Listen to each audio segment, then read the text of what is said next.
पंपा सरोवर पर्वत के आसपास जहां पर कौन रहता है? मेरी सबरी मैया रहती है। सबरी मैया छोटी सी आई थी, बूढ़ी हो गई, झुकी सी कमर है, डंडा लेकर चलती है, कम दिखाई देता है, लेकिन दिन रात रामा रामा ही रटती है, रामा रामा रटती है। ये सबरी मैया कोई और नहीं थी, ये पहले जन्म में एक राजा की पत्नी थी, रानी थी। सबरी मैया एक बार अपने राजा के यानी पति के साथ में कहीं जा रही थी। सबरी मैया ने ऊपर से क्या देखा कि अरे नीचे भजन हो रहे हैं, कीर्तन हो रहे हैं। अपने पति से बोली, प्रभु यदि आप कहो तो मैं भी इस भजन में बैठना चाहती हूँ, मैं भी भजन सुनना चाहती हूँ। तभी राजा ने कहा, नहीं, ये हमसे बहुत छोटे हैं, ये तो हमारी प्रजा हैं, हम तो राजा है, तुम रानी हो, तुम इनके बीच में नहीं बैठ सकती, हमारा और इनका कोई मिलनान नहीं है। राजा ने रोक दिया। तभी सबरी मैया ने कहा कि प्रभु इस जन्म में तो तूने मुझे राजा की पत्नी रानी बनाकर भेजा है, वो रानी का पद ही किस काम का जो तेरे चरणों को देखने को, तेरा भजन करने को तरसता हो। अगले जन्म में तुझसे हाथ जोड़कर मांगती हूँ, मुझे ऐसे घर में जन्म देना कि जो सबसे नीची जाति हो और मैं केवल तेरा भजन ही कर सकूं। इसीलिए अगला जन्म मेरी मां सबरी को भीलनी के रूप में मिला। लोग ये भी कहते हैं कि जब सबरी मैया का विवाह हुआ था, सबरी मैया का रंग बहुत काला था, लोग देखकर डर जाया करते थे मां सबरी को। सबरी के पिता ने सोचा कि यदि इसका विवाह दिन में करूंगा तो कोई भी इससे विवाह करने को तैयार नहीं होगा, दूल्हा भी बीच में छोड़कर चला जाएगा, इसीलिए इसका विवाह मैं रात में करूंगा। कौन से दिन? अमावस्या की रात को करूंगा, जो अमावस्या आने वाली है 5 तारीख को, कि मैं इसका विवाह रात्रि में करूंगा, क्योंकि अमावस्या के दिन सबसे अधिक रात्रि होती है। विवाह किया, राजा लेकर पालकी में गया, वन में गया तो वन में देखा कि चलो मैं अपनी पत्नी को भी थोड़ा जंगल में घुमा देता हूं, और राजा भी, सब लोग वहां पर रुके, विश्राम करने लगे। इसी बीच में जैसे राजा ने उस पालकी में बैठी सबरी मैया का ऐसे पट हटाया, सोचा कि अपनी पत्नी को बाहर लेकर आता हूं, तो सबरी मां को देखकर उसका पति डर गया। सबरी मां को वहीं छोड़ दिया पालकी के साथ, और सब लोग वापस आ गए अपने राजपाट में। लेकिन सबरी घर पर नहीं गई। क्यों?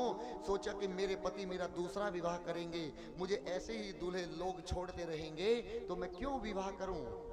क्यों ना मैं अब किसी ऐसे गुरु को ढूंढूं जो मुझे भगवान तक पहुंचा सकता है। सबरी मां गुरु की खोज में लग गई, और सबरी मां को एक गुरु मिले जिनका नाम था मतंग जी महाराज। भगवान तक यदि कोई पहुंचा सकता है तो वो केवल एक गुरु है, बिना गुरु के भगवान तक नहीं पहुंच सकते। बिना गुरु के ज्ञान अधूरा है, याद रखना। चाहे आप मिट्टी का एक गोला बना लो, एक लकड़ी को रख लो, चाहे उसे ही गुरु मान लो। जैसे किसने जैसे एकलव्य ने द्रोणाचार्य जी का पुतला बना लिया था, उनको अपना गुरु मान लिया था। मारतंग जी मिले, और मारतंग जी जब बुढ़ापा सबरी मैया को आया, मारतंग जी का मरने का वक्त आया, तो सबरी से कहकर गए थे, सबरी मैंने तो भगवान का दर्शन नहीं पाया, लेकिन याद रखना एक दिन तुझे भगवान अवश्य दर्शन देंगे, और तुझे भगवान के पास नहीं जाना पड़ेगा, भगवान तेरे पास खुद चलकर आएंगे, बस तुझे दिन रात भजन करना है। वही सबरी मैया ने अपने गुरु के मरने के बाद एक मिट्टी की प्रतिमा बनाई, और रोज उसके सामने भगवान का बैठकर जप करती, अपने गुरु का नाम जप करती। और एक दिन उसी सबरी मैया रामा रामा रट रही थी, रोज रखती थी, रोज रास्ता बुहारती थी। किसी ने कहा, सबरी अब तो तू बूढ़ी हो गई है, अब भगवान नहीं आएंगे। लेकिन सबरी मैया ने आस नहीं छोड़ी, भगवान उसी को मिलते हैं जो भगवान की प्रतीक्षा करते हैं। सबरी मैया रोज भक्तों से कहती थी, क्या किस लिए आस छोड़े कभी ना कभी क्षण विरह के मिलन में बदल जाएंगे नाथ, कब तक रहोगे खड़े एक दिन प्रेम, ये आंसू बाहर निकल जाएंगे, किस लिए आस छोड़ें कभी ना कभी, कभी ना कभी तो भगवान आएंगे।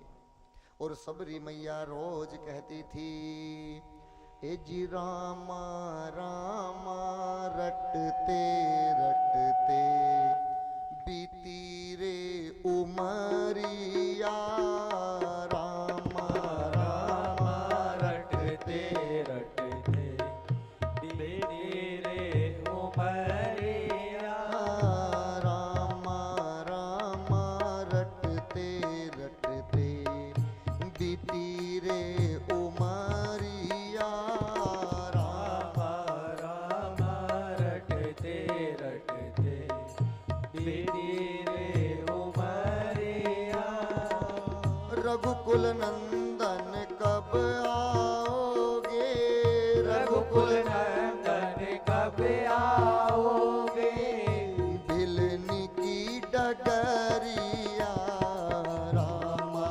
रामा रटते रटते बीती रे उमरिया, रामा रामा रटते रटते।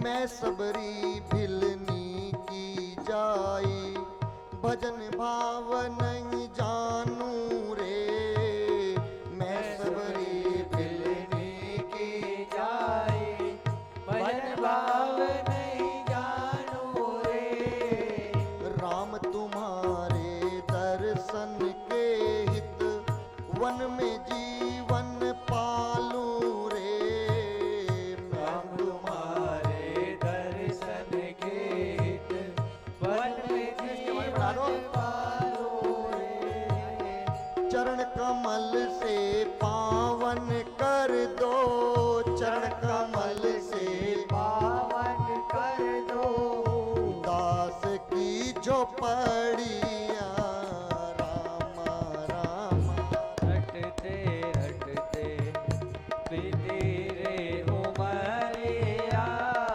रामा रामा रटते रटते बीती रे उमरिया,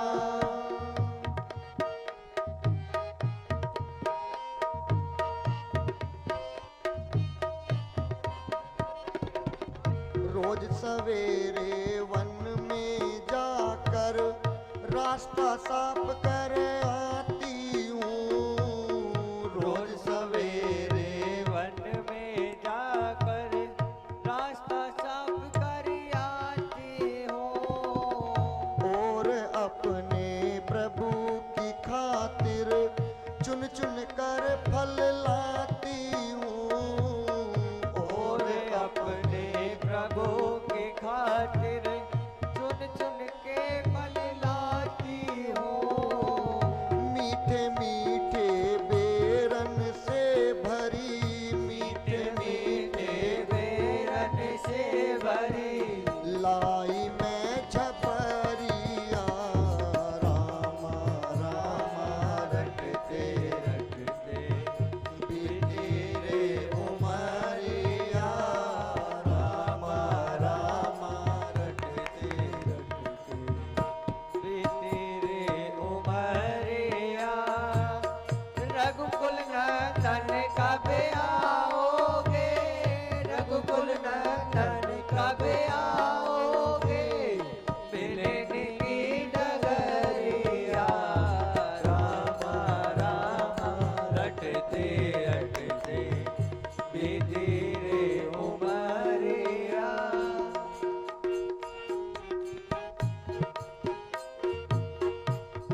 दर्शन बिन दो अखियां तरसे, दिल की बड़ी दुखहारी हो।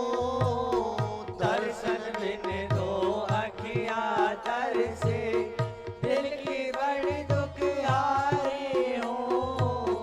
मुझको दर्शन दे दो दया में, मुझको दर्शन दे दो दया में, कालों में नगरिया। राम राम रटते रटते बीती रे उमरिया, राम राम रटते रटते बीती रे उमरिया। राम राम रटते रटते बीती रे उमरिया। भिलनी करती रस्ता साफ क्यों, मेरे घर राम पधारेंगे, मेरे भगवान पधारेंगे, मेरे भगवान पधारेंगे। और उसी बीच में जैसे ही सामने सबरी ने देखा, देख सबरी देखी क्या, राम घर आए। जैसे ही दूर से देखा राम जी आ रहे हैं, मुनि के वचन समुझ जिय भाए, मुनि के वचन समुझ जिय भाए।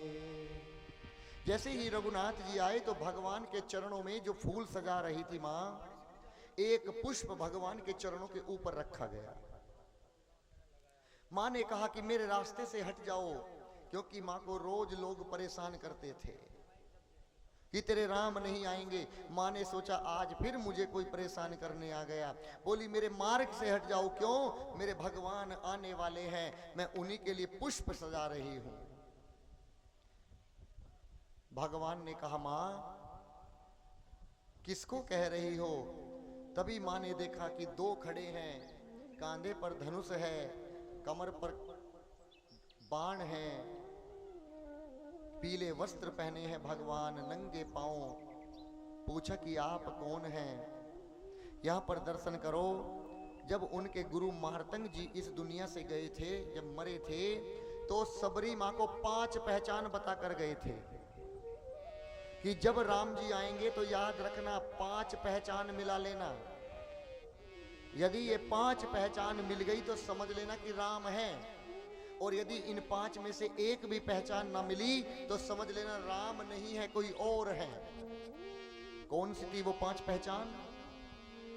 सरसी जलोचन, ये बाहु विशाला, जटा मुकुट सिर और बनमाला, जटा मुकुट सिर और बनमाला। पहली पहचान मिलाई। कौन सी पहचान? आंखों की पहचान।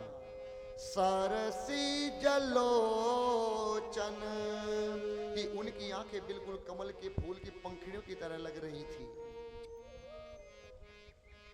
बोली कि देखो मुझे पहली पहचान मिल गई, मुझे पहली पहचान मिल गई। लक्ष्मण जी ने कहा कौन सी पहचान मिल गई? कौन सी पहचान मिल गई? बोले चुप चुप खड़े रहो, मुझे मिलाने दो। दूसरी पहचान मिलाने लगी। बोली बाहु विशाला। उनके गुरुजी ने कहा था कि उनके हाथ इतने विशाल होंगे कि वो घुटनों से भी नीचे तक उनके हाथ होंगे। जैसे ही दूसरी पहचान मिली, बोली मुझे 2 पहचान मिल गई। दो पहचान मिल गई। लक्ष्मण जी सोच रहे हैं क्या मिला रही है। तीसरी पहचान, जटा मुकुट सिर, उनके बालों का, जटाओं का मुकुट बना होगा। तीसरी पहचान मिल गई। सबरी बोली तीन मिल गई, तीन मिल गई। चौथी पहचान, और बनमाला। उर बनमाल, बनमाल उसे कहते हैं जो 5 पुष्पों से मिलकर माला बनती है और जो घुटनों से भी नीचे तक आती है। ये देखिए, इसे कहते हैं बनमाल। श्री राम जी को और तुम्हारे कन्हैया को 5 पुष्पों की माला अति प्रिय है। बनमाल बनाकर भी भगवान को पहनाया करो। जो छोटे से लड्डू गोपाल घर में बिठा रखे हैं, 5 तरह के फूल लाकर बनाकर माला पहनाया करो। अब 4 पहचान तो मिल गई कि माँ पूछी ये माला कौन सी पहने हो आप। श्री राम जी ने कहा माँ ये बनमाल है, ये बनमाल है। बोली 4 पहचान मिल गई।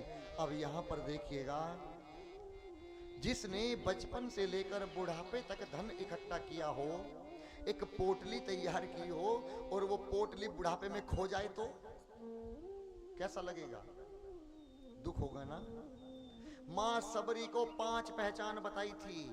भगवान के आने से पहले 1 घंटा पहले 5 पहचान याद थी मां को, लेकिन 1 पहचान भूल गई।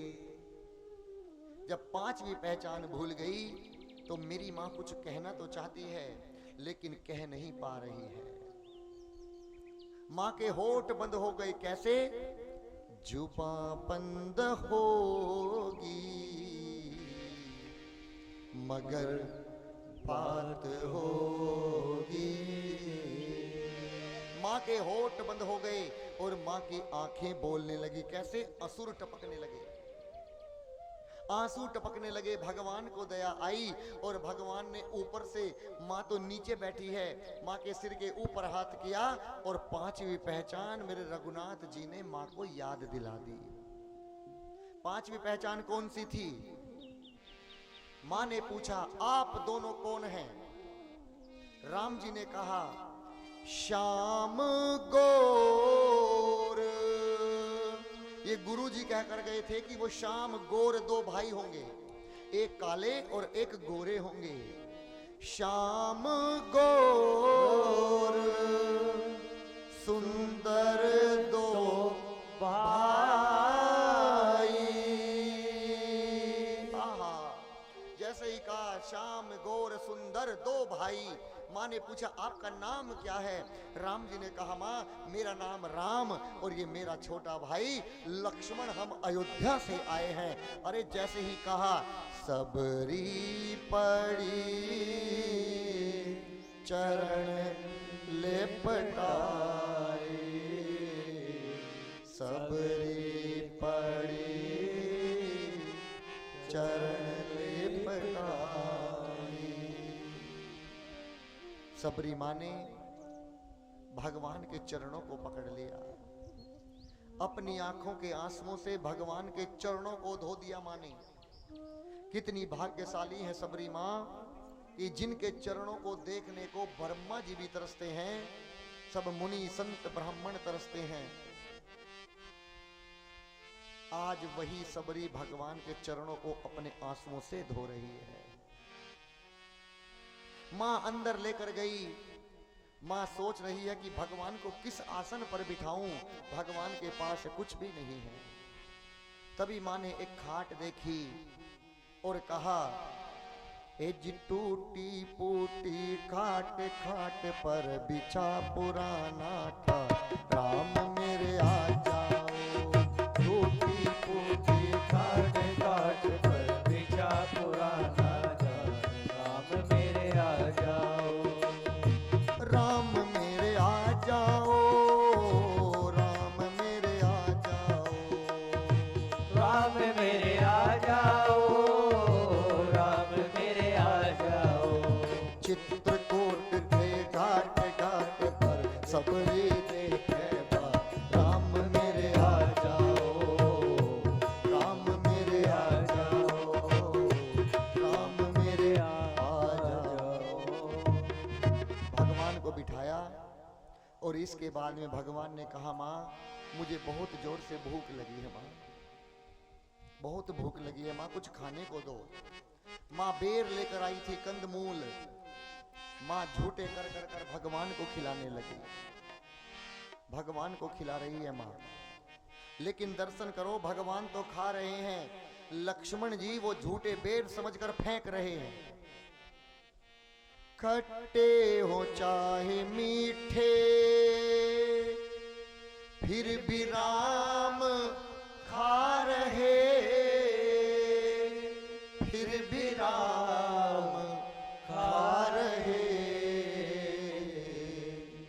लक्ष्मण ने फेंक दीजिए, लक्ष्मण ने फेंक दीजिए, फेंके ना राम जी।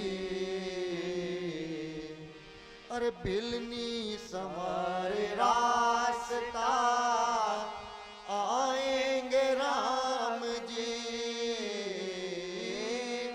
बिलनी समारे रास्ता आएंगे राम जी।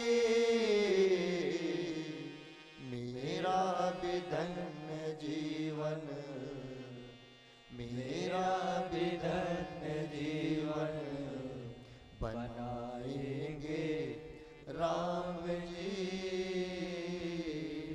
मेरा विधन्य जीवन बनाएंगे राम जी। आए जब श्री राम तो दीवानी हो गई, आए जब श्री राम तो दीवानी हो गई। बैठायन श्री राम को, बैठायन श्री राम को, भूली है काम जी। बिलनी सवार रास्ता आएंगे राम जी। भगवान आए और भगवान ने वो बेर खाए। भगवान अपने भक्त के लिए अपना नियम भी बदल देते हैं। प्रबल प्रेम के पाले पड़कर प्रभु को नियम बदलते देखा, अपना मान टले टल जाए पर जन का मान न टलते देखा। भगवान नियम के सामने दुर्योधन के 56 भोगों को त्याग कर विदु रानी के यहाँ कच्चा साग खाने जाते हैं भगवान। आज सबरी माँ ने कहा, प्रभु आज मैं तुम्हें कोई भजन सुनाना चाहती हूँ। सबरी माँ ने कहा कि आज मैं तुम्हें कोई भजन सुनाना चाहती हूँ, लेकिन मैं तो अनपढ़ हूँ, मैं तो गंवार हूँ, मैं कैसे सुना पाऊंगी तुम्हें भजन। तभी मेरे भगवान प्रभु श्री राम जी ने कहा कि आज एक माँ अपने बेटे को भजन नहीं सुनाएगी, आज एक बेटा अपनी माँ को भजन सुनाएगा। तभी प्रभु राम जी ने माँ सबरी को नवदा भक्ति सुनाई। कौन सी भक्ति सुनाई? नवदा भक्ति सुनाई। बाबा कहते हैं, प्रथम भगति सत संग कर संगा, प्रथम भगति सत संग कर संगा, दूसरी रति मम कथा प्रसंगा, दूसरी रति मम कथा प्रसंगा, गुरुपद पंकज सेवा, तीसरी भक्ति अमान, चौथी भक्ति मम गुण गण, करहि कपट जग ज्ञान, मंत्र जाप मम दृढ़ विश्वासा, मंत्र जाप मम दृढ़ विश्वासा, पंचम भजन सो वेद प्रकाशा, पंचम भजन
वजता लाभ संतोषा सपने हूँ नहीं दे कहूँ पर दोषा हर वजता लाभ संतोषा सपने हो देखो नहीं पर दोषा नवम सरल सब सन छलहीना परम सरल सब सन छलहीना मम भरोसही हरस न दीना मम भरोसे हरस न दीना मम भरोसही हरस न दीना। पहली भक्ति में कहते हैं राम जी, प्रथम भक्ति सत्संग कर संगा दूसरी रति मम कथा प्रसंगा। कहते हैं कि जिसके पास भी 9 भक्ति में से एक भक्ति है, पहली भक्ति है किसी संत का संग मिल जाना, दूसरी भक्ति है संत का संग मिलने के बाद कथा पंडाल में बैठकर कथा में प्रेम से बैठकर कथा को श्रवण करना, ये दूसरी भक्ति। तीसरी भक्ति में कहते हैं गुरुपद पंकज सेवा, तीसरी भक्ति अमार, कि भगवान से भी पहले अपने गुरु का आदर करें। चौथी भक्ति में कहते हैं कि जो कपट को छोड़कर भगवान को जपता है, पांचवी गुरु द्वारा दिए गए मंत्र का जप करता है। छठी भक्ति में कहते हैं जिसका इंद्रियों पर जिसका वश है, ये छठी भक्ति है। और सातवीं भक्ति में कहते हैं जो सबको एक भाव से देखता हो। और आठवीं भक्ति में कहते हैं जो संतोष का पालन करता हो, किसी के दोष को देखने के बाद, किसी की बुराई को देखने के बाद किसी दूसरे के सामने उसकी बुराई ना करता हो, उसके दोष को उजागर ना करता हो। ये मेरी आठवीं भक्ति है। नवीं भक्ति में कहते हैं जो सरल हो, सहज हो, शांत हो, जिसके पास में इनमें से केवल एक भक्ति है, 9 नहीं केवल एक। अब आप अपने में तुलना करना कि आपके पास में कितनी भक्ति है। इनमें से यदि एक भी भक्ति है तो भगवान हमारे हृदय में वास करते हैं। लेकिन जहां तक देख रहा हूं एक भक्ति तो सबके पास है। बोले कौन सी? दूसरी भक्ति। दूसरी भक्ति कौन सी है? दूसरी रति मम कथा प्रसंगा, कथा प्रसंगा। दूसरी भक्ति सबके पास। जो भी यहाँ कथा सुनने आ रहे हैं वो भक्ति सबके पास है। इसका मतलब है भगवान हमारे भी पास है।